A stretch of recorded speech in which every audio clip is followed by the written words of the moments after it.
राज्य सरकारने याच्यावर मार्ग काढण्यासाठी समावेशक अशी समितीची विभागीय आयुक्त योजनेची सविस्तर त्याची घोषणा मी आज आलो ते सगळे माझे सहकारी जे आज या ठिकाणी घोषणाला बसलेले आहेत ते सर्व माझे सहकारी आणि यांना नैतिकदृष्ट्या यांच्याबरोबर राहणं माझे कर्तव्य.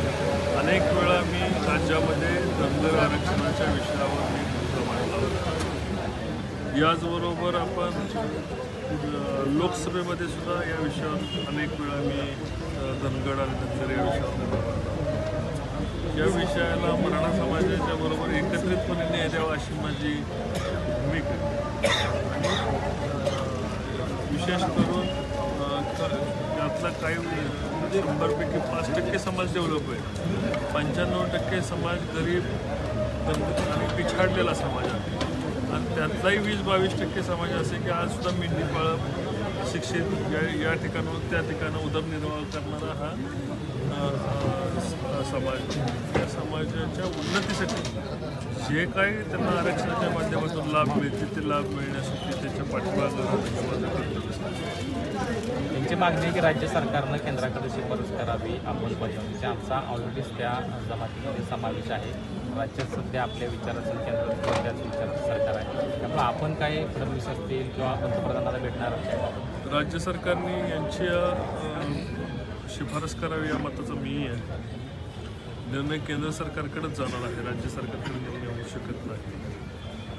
तर अमेंडमेंटचं जे आहे आणि जे काही इतर राज्यांमध्ये धनगर आणि आरक्षण आहे आपल्याकडे धनगर आहे त्याचा जातीचा फायदा त्यांना त्या शब्दाची दुरुस्ती करावी एवढ्या संदर्भामध्ये माझी त्या आग्रही मागणी असते.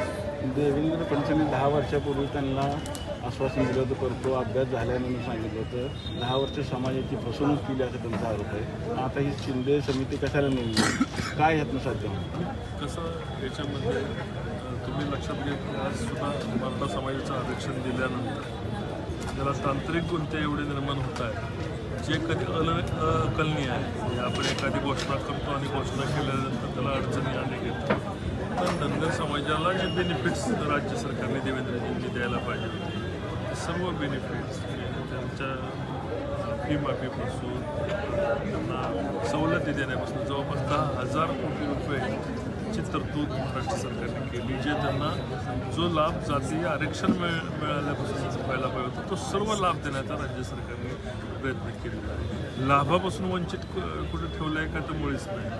पण जे हक्काचं आहे ते मिळण्याच्यासाठी ज्या हालचाली आहेत त्या धनगर समाजाची मागणी ती योग्य आहे असं म्हणतात.